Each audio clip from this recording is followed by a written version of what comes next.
दोस्तों, आपने लूट और चोरी की तो कई वारदातें सुनी होंगी, लेकिन एक 10वीं फेल लड़के ने एक ऐसी लूट का प्लान बनाया जिसने भी सुना और देखा वो हैरान रह गया। यहाँ तक कि बड़े बड़े अपराधी जो अपने आप को सातिर अपराधी कहलाते हैं, उसने भी जब एक 10वीं फेल लड़के के इस कारनामे को सुना तो वो लोग भी हैरान हो गए।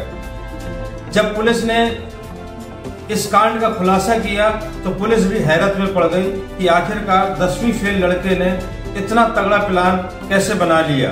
तो दोस्तों, पूरी कहानी को जानने के लिए आप वीडियो के अंत तक बने रहें और बहुत ही मजेदार कहानी है। जब आप लोग सुनेंगे तो आप लोगों को खुद हैरानी और परेशानी होगी कि आखिरकार एक 10वीं फेल लड़का भी इतना तगड़ा प्लान बना सकता है। और दोस्तों, आपसे एक हम्बल रिक्वेस्ट है कि अगर अभी तक आपने मेरे चैनल को सब्सक्राइब नहीं किया है और वीडियो में नए हैं तो प्लीज मेरे चैनल को सब्सक्राइब करें और बेल आइकन को प्रेस करें ताकि जब भी कोई नया वीडियो बने सबसे पहले आप तक पहुंचे। आदाब, नमस्कार, मैं हूं मुबीन खान। आज की जो सच्ची घटना की कहानी है वो है उत्तर प्रदेश के बुलंदशहर की। दरअसल इसी बुलंदशहर का एक रहने वाला युवक होता है रिजवान, जो कि 10वीं फेल होता है। उसका भरा पूरा परिवार होता है और कोई आपराधिक रिकॉर्ड भी नहीं होता, लेकिन वो बेरोजगार होता है। उसके पास कोई काम धंधा नहीं होता, इसीलिए वो कर्ज तले दब चुका था। लोगों से कर्ज मांगता और उस कर्ज से अपना काम चलाता, लेकिन ऐसा कोई सगा नहीं बचा जिससे उसने कर्ज न लिया हो।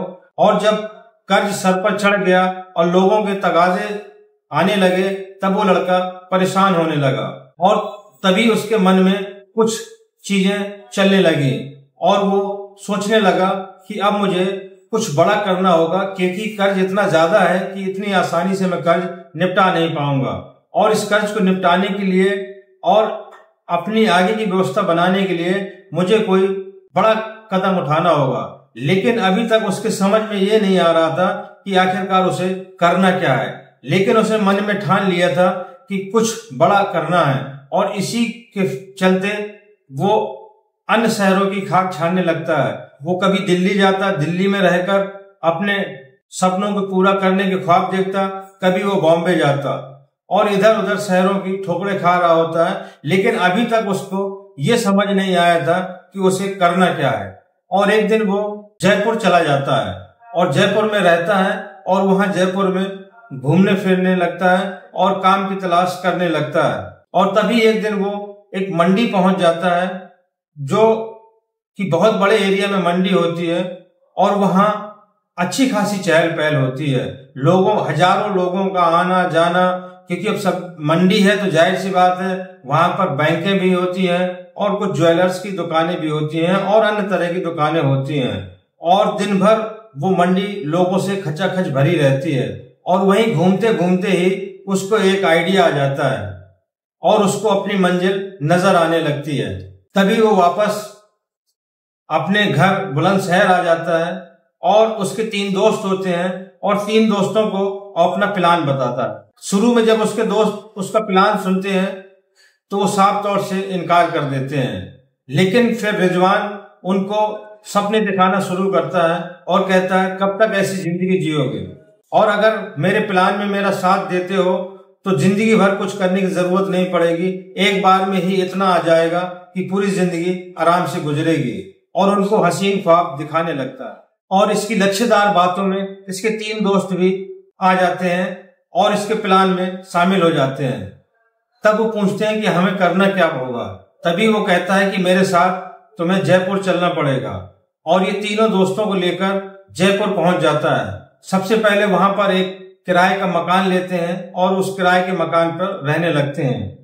फिर ये उन दोस्तों को अपना पूरा प्लान समझाता है और उस जगह पर ले जाता है जहां पर वो होके आया था, यानी कि उस मंडी ले जाता है और उस मंडी में ले जाकर इन तीनों दोस्तों को वो जगह दिखाता है जो इसके दिमाग में चल रहा था। दरअसल वो जगह कोई और नहीं, वहां पर एक बैंक होती है जो एक SBI बैंक होती है, स्टेट बैंक ऑफ इंडिया, और उसके पास में ही एक ज्वेलर्स शॉप होती है और फिर उसके बगल में एक सेंट्रल बैंक होती है।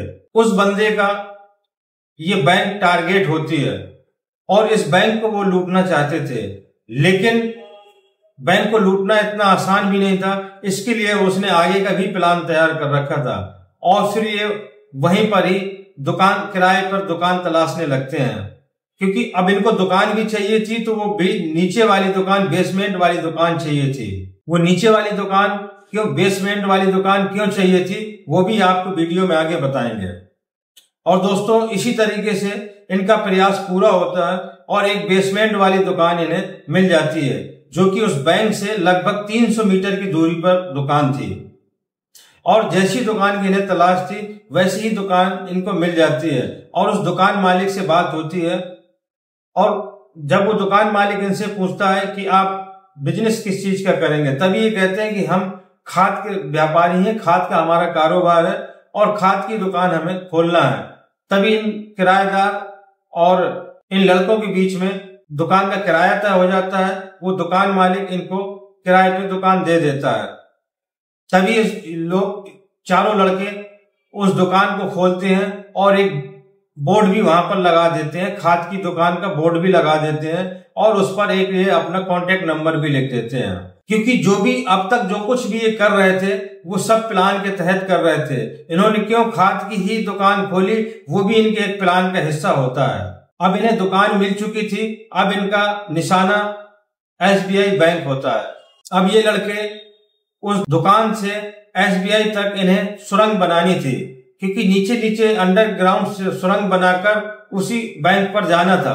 और उस बैंक की इन्होंने पहले पूरी तरीके से रैकिंग कर रखी थी, क्योंकि ये उस बैंक में जाते और बैंक खाता खुलवाने के नाम पर उस बैंक में 3 दिनों तक इन्होंने रैकिंग करी।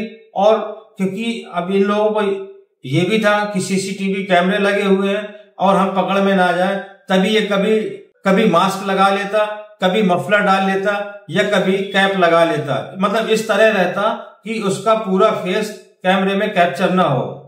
अब लेकिन इनको तो रैकिंग करनी थी, इसीलिए ये वहां पर खाता खुलवाने के नाम पे जाते और वहां पर हर चीज को गौर से देखते, कहां पर क्या चीज है। अब इनको खाता वाता तो खुलवाना नहीं था, ये सिर्फ खाते के नाम से उस बैंक में जाया करते थे, क्योंकि वहां की पूरी लोकेशन इनको चाहिए थी। अब इन्हें इस बात का भी अंदाजा हो गया था कि इस बैंक में लॉकर भी है, क्योंकि ये मंडी का बैंक होता है, इसलिए यहाँ पर सभी व्यापारियों के खाते खोले होते हैं और यहाँ पर व्यापारियों का एक अच्छा खासा अमाउंट जमा होता है इस बैंक में, इसलिए इस बैंक में लॉकर की भी सुविधा होती है। अब ये लोग लॉकर की तलाश में थे, तभी एक शख्स जो उस बैंक का ग्राहक होता है वो लॉकर से निकलकर बाहर आता है। तभी उससे पूछता है कि भाई साहब, मुझे भी एक लॉकर लेना है, क्या ये यहाँ का लॉकर सेफ है? और बातों ही बातों में उस लॉकर की पूरी डिटेल ले लेता है उससे। और अब इनका अगला मिशन था उस दुकान से अब बैंक तक सुरंग बनाना। अब ये लोग अपने अगले मिशन पर लग जाते हैं और वहां उस दुकान से खुदाई करना शुरू कर देते हैं। अब क्योंकि उस दुकान खुदाई से मिट्टी भी निकलना थी, इसीलिए इन्होंने खाद की दुकान खोली थी, ताकि खाद की बोरियों को इस्तेमाल कर सकें ये लोग। और जितनी मिट्टी निकलती उन खाद की बोरियों में ये भरकर उसी दुकान पे डंप कर दिया करते। और जब ज्यादा हो जाया करती तो उसको रिक्शे में शहर से बाहर ले जाते और जहां पर खेत वेत होते वहां पर इस मिट्टी को फेंक आया करते थे। और इसी तरह ये सिलसिला जारी रहा। अब क्योंकि सुरंग 300 मीटर इन्हें बनानी थी तो काफी वक्त भी लग रहा था। अब इनको डायरेक्शन भी चाहिए थी, तो इसीलिए इन्होंने कंपास का भी इस्तेमाल किया। अब देखिए 10वीं फेल लड़के का दिमाग आप देखिए कि इन्होंने डायरेक्शन लेने के लिए बाहर आते और वहां पर कंपास लेके जाते और फिर सुरंग के अंदर जाते, वहां पर कंपास रखते, इसलिए इनको डायरेक्शन मिल सके। और साथ साथ ये लोग गूगल मैप का भी इस्तेमाल कर रहे थे। अब क्योंकि इन्होंने दुकान भी खोल रखी थी, इसलिए कभी कभार इनकी दुकान पर ग्राहक भी आ जाते, उसके लिए इन्होंने वाईफाई डोरबेल भी लगा रखी थी। क्योंकि अब सुरंग के अंदर ये तार तो बिछा नहीं सकते थे क्योंकि काफी लंबा पड़ता, इसीलिए इन्होंने वाईफाई डोरबेल भी लगा रखी थी। और उसका एक पासवर्ड था कि अगर एक बार बेल बजेगी तो समझ लेना कि अब काम को रोकना है, क्योंकि आवाज आती बाहर। इसीलिए एक जो काउंटर पे बैठता, अगर कोई ग्राहक आता तो अगर एक बार बेल बजा देता तो ये समझ जाते कि कोई दुकान पर आया है और हमें काम को रोकना है। और दूसरा पासवर्ड था कि अगर 2 बार बेल बजे तो समझ जाए कि रास्ता साफ है और फिर से दोबारा काम को शुरू कर दे। अब क्योंकि दोस्तों वो भीड़ भाड़ वाला एरिया होता, हजारों लोगों का आवागमन होता है और कई गाड़ी घोड़े भी आते हैं, इसलिए चहल पहल और शोर शराबा का भी ये लोग फायदा उठा रहे थे ताकि इनके अंदर सुरंग खोदने की आवाज भी बाहर ना आए, उसका भी ये फुल फायदा उठा रहे थे। और सब कुछ ये लोग प्लान के तहत ही कर रहे थे और इनको सुरंग खोदते खोदते लगभग 4.5 महीने हो गए थे और इन्होंने काफी लंबी सुरंग खोद भी ली थी। लेकिन जब ये सुरंग खोद रहे थे तो उसी समय इनको सुरंग खोदते ही एक और नया आइडिया आता है कि जब हम लोग इतनी मेहनत कर रहे हैं, क्योंकि ये 4 लोग थे तो 2 लोग खोदा करते, 2 लोग बाहर रहते, फिर जब वो थक जाते तो ये 2 लोग नीचे चले जाते, 2 लोग बाहर आ जाते। इस तरह कंटिन्यू इनकी खुदाई भी चल रही थी और एक दूसरे को आराम करने का मौका भी मिल रहा था। और दोस्तों जब ये खुदाई कर ही रहे थे और सुरंग काफी दूर तक ले गए, तभी इसके रिजवान के दिमाग में एक नया आइडिया आता है।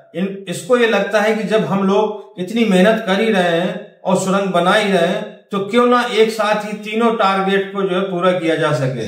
अब क्योंकि पहले SBI बैंक थी, उसके पास में ही ज्वेलर शॉप थी और उसके बगल में बैंक सेंट्रल बैंक थी। अब इन्होंने दिमाग लगाया कि एक साथ ही दोनों बैंक और ज्वेलरी शॉप तीनों को एक साथ अपना टारगेट बनाएंगे और तीनों जगह से हम लूट करेंगे।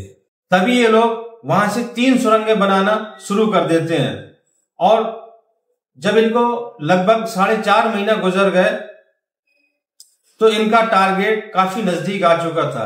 अब बैंक से महज ये लोग 12 मीटर की दूरी पर रह गए थे और एक दिन सुबह का वक्त होता है, ये रिजवान दुकान पहुंच जाता है और बाकी 3 दोस्त इसके वहीं रूम पर ही रहते हैं। और सुबह का वक्त होता है, वहां पर कुछ बड़ी गाड़ियां आ जाती हैं जिनको माल लोड करके जाना होता था। और दोस्तों इन्होंने इतने शातिर तरीके से प्रोग्राम को बनाया था कि ये लोग सिर्फ एक ही सिम का इस्तेमाल करते थे। जो इन्होंने सिम दुकान पर नंबर दे रखा था, सिर्फ वही सिम को इस्तेमाल करते थे और वो भी सिम इनके नाम रजिस्टर्ड नहीं थी। और जो इनके पर्सनल सिम थी उनको ये फोन से बाहर निकाल कर रखते थे ताकि कभी हम लोग अगर कॉल डिटेल निकाली जाए तो हम लोग कभी यहाँ पर इस रेंज में ना आए। तो और जब कभी इनको अपने घर बात करनी होती थी तो वहीं पर दिल्ली रोड में एक ईदगाह थी, वहां पर जाकर ये लोग अपने घर वालों से बात करते और फिर से फोन से सिम निकाल कर अपनी जेब में रख लिया करते थे। और दोस्तों उस दिन जब ट्रक आया और उसमें आलू लोड हुए तो ट्रक का काफी वजन बढ़ गया था और जैसे ही वो ट्रक वहां से गुजर रहा था और बैंक के पास आता है तो उसका पिछला पहिया एक गड्ढे में फंस जाता है। ट्रक वाले को लगता है कि शायद यहाँ पर पोली मिट्टी है इसलिए ट्रक का टायर फंस गया है। तभी वहां पर वो मजदूर बुलाता है और वो मिट्टी हटाने के लिए इसकी मिट्टी हटा देंगे तो ट्रक आगे निकल जाएगा। लेकिन जैसे ही मिट्टी हटा रहे होते हैं और कुछ ही मिट्टी हटाई थी कि उनको मिट्टी धंसने की आवाज आती है, क्योंकि जो टायर के नीचे की मिट्टी थी वो धड़ाम से नीचे बैठ जाती है और ट्रक का पहिया और ज्यादा धंस जाता है। और जब ये मजदूर देखते हैं कि नीचे तो हॉल है, एक गड्ढा है, तो उन्हें ऐसा लगता है कि शायद कभी पाइपलाइन या सीवर लाइन होगी जिसको काम करने के बाद लेबर ने इसको गड्ढे को पूरा नहीं होगा, शायद वही गड्ढा हो। और किसी तरीके से जैसे तैसे करके जब उस ट्रक को निकाला जाता है और जैसे ही ट्रक वहां से हटता है तो एक बहुत बड़ा उनको हॉल दिखाई देता है और उसमें से एक मजदूर जैसे ही उस गड्ढे में नीचे कूद कर देखता है तो उसे एक लंबी सुरंग दिखाई देती है। तभी ये लोग पुलिस को सूचना दे देते हैं और पुलिस मौके पर आती है। और जब पुलिस मौके पर आती है तो पहले पुलिस को भी ऐसे ही लगता था कि शायद ये कोई सीवर लाइन या कोई पाइपलाइन नहीं होगी जिसको मजदूर पूर्ण भूल गए होंगे। लेकिन जैसे ही पुलिस का एक जवान उस सुरंग के नीचे घुसता है तो उसके होश उड़ जाते हैं। वो देखता है कि ये तो बहुत बड़ी लंबी सुरंग है और वो अपने साथियों को बताता है, पुलिस सहकर्मियों को, कि ये सर यहाँ तो बहुत लंबी सुरंग है तभी पुलिस का माथा ठनकता है और पुलिस के 2-3 जवान और उस गड्ढे में जाते हैं और देखते हैं कि वाकई में यहां तो लंबी सुरंग है। तभी वो लोग उसी सुरंग के रास्ते से जा रहे होते हैं और रिजवान अपनी दुकान पर काउंटर पर बैठा होता है, लेकिन बगल में ही एक चाय की दुकान होती है। तभी रिजवान चाय की दुकान पर चला जाता है। अब क्योंकि मफलर वो बांधे रहता था और मास्क भी लगाता था, तो कुछ अलग ही दिखाई देता था, इसलिए चाय वाला भी इसको नोटिस करता था और पहचानने लगा था। और पुलिस उसी सुरंग से घुसते हुई सीधा उस रिजवान की दुकान पर निकलती है। पुलिस को ये बात समझ में आ जाती है कि ये जो सुरंग है इसी दुकान से बनाई गई है।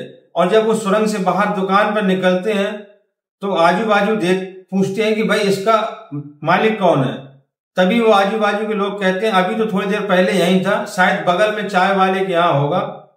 अब क्योंकि उस रिजवान ने भी पुलिस को देख लिया था और वो समझ गया था कि इस ट्रक की वजह से, आलू की ट्रक की वजह से कांड हो गया और अब हम पकड़े जाएंगे, तभी वहां से वो फरार हो जाता है और फोन अपने साथियों को भी अलर्ट कर देता है कि यहाँ ऐसा ऐसा कांड हो गया है, अब तुम लोग यहाँ मत आना।